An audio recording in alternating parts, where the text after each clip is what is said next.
Hai, apa kabar? Salam sejahtera. Nama saya Gabriel Ramos. Saya merupakan pelajar semester ketiga pada tahun ini. Pemegang nombor matris D2020-109-2365 dari Fakulti Seni Komputeran dan Industri Kreatif di Universiti Pendidikan Sultan Idris, Tanjung Malim, Perak.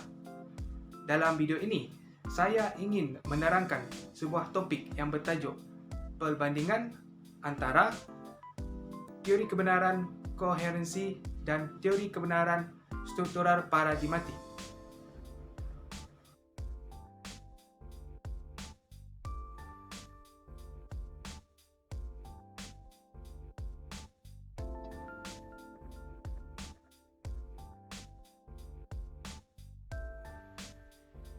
Teori kebenaran koherensi dalam bahasa Inggeris disebut the coherence of truth. Baiklah. Teori ini merupakan salah satu teori kebenaran yang menunjukkan kesesuaian penyataan yang menghubungkan suatu penyataan tertentu dengan penyataan lain yang sudah wujud, disahkan dan diterima sebagai penyataan yang benar secara logik. Perkataan koherensi ini ia berasal daripada perkataan koheren yang bermakna berhubungan atau berkaitan. Teori ini juga dikenali sebagai teori konsistensi dan ia bersifat deduktif, yang mana sesuatu penyataan itu bila kita buat dan kita simpulkan dengan kita mula menyatakannya dengan hal yang umum dan berakhir dengan hal yang khusus. Jadi Plato, Aristotle dan Castor merupakan antara tokoh-tokoh falsafah yang terkenal yang terlibat dengan teori ini. Dan secara ringkasnya boleh dikatakan bahawa teori koherensi ini menerapkan sesuatu penyataan yang ada kaitan dengan penyataan tertentu dan dipertimbangkan dengan teliti dan kena pada hubungan kaitnya.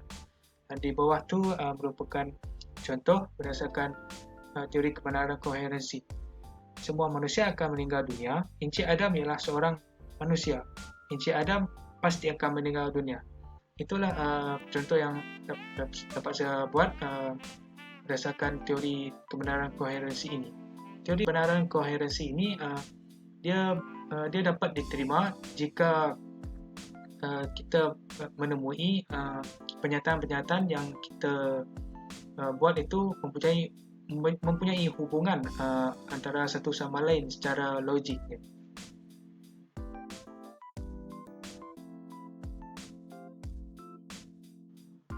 Teori kebenaran struktural paradigmatik. Teori ini berkembang daripada teori kebenaran korespondensi yang bermakna teori yang diterima sebagai teori yang benar jika saling berhubungan dengan suatu fakta atau kenyataan. Jadi, teori kebenaran struktural paradigmatik merupakan suatu teori yang diakui berdasarkan paradigma atau pandangan tertentu daripada para tokoh ilmuwan. Struktura membawa maksud suatu pembentukan, manakala paradigma dalam falsafah ilmu merujuk kepada suatu gaya pemikiran yang mempraktikkan konsep, nilai, prinsip atau disiplin ilmu yang digunakan sebagai contoh oleh para ilmuwan dalam mempelajari dan memahami sesuatu pengetahuan. Pendek kata di sini, paradigma bermaksud contoh atau model. Ia menjelaskan bahawa kita boleh membuat sesuatu teori pada sesuatu contoh hal benda, objek atau subjek yang kita lihat dan disifatkan berdasarkan pelbagai pengetahuan yang telah diketahui tetapi ditelitikan mengikut pengalaman kita sendiri. Menurut Thomas Kuhn, iaitu tokoh terkenal yang memperkenalkan paradigma, menyebut paradigma sebagai pandangan a priori yang bermaksud pengetahuan yang wujud sebelum pengalaman. Paradigma berperanan sebagai keputusan yuridiktif dalam hukum tak tertulis. Yuridiktif di sini bermaksud secara hukum. Teori ini biasanya menunjukkan jenis penyataan yang berganti-gantian setelah dikenal pasti sesuatu kenyataan daripada contoh ilmu pengetahuan yang lain dan dibandingkan dengan keadaan tertentu kerana akan ada berlaku sesuatu perubahan semasa membuat kajian. Secara ringkasnya, teori kebenaran struktural paradigmatik ini mengutamakan suatu penjelasan yang ketara dan lebih terperinci terhadap suatu benda melalui pengetahuan tertentu yang merangkumi berbagai analisis, soal selidik, konsep, nilai dan pengetahuan tokoh ilmuwan atau falsafah lain sehingga sesuatu pernyataan itu dapat diterima. Di bawah merupakan contoh bagi teori kebenaran struktural paradigmatik. Seperti yang dapat dilihat di sini, kenyataan bumi berbentuk spheral dianggap sebagai paradigma, dan di bawah pula merupakan keempat-empat jawapan yang berfungsi sebagai hubungan struktural yang membuktikan bahawa bumi berbentuk spiral. Keempat-empat jawapan tersebut berbeza antara satu sama lain kerana dikaji oleh para pengkaji mengikut sesuatu keadaan atau pengalaman tertentu. Seperti kamera satelit yang menangkap gambar bumi dari angkasa, kedua pelayaran kapal mengelilingi dunia di mana kapal tersebut akan bermula dan berakhir di tempat yang sama yang mula berlayar. Ketiga, kedudukan kaki langit apabila kita berada di pantai, dan akhir sekali waktu gerhana bulan yang menunjukkan bayang-bayang yang melengkung pada bulan tersebut yang merupakan bayang-bayang bumi dan jelas membuktikan bahawa bumi berbentuk sfera.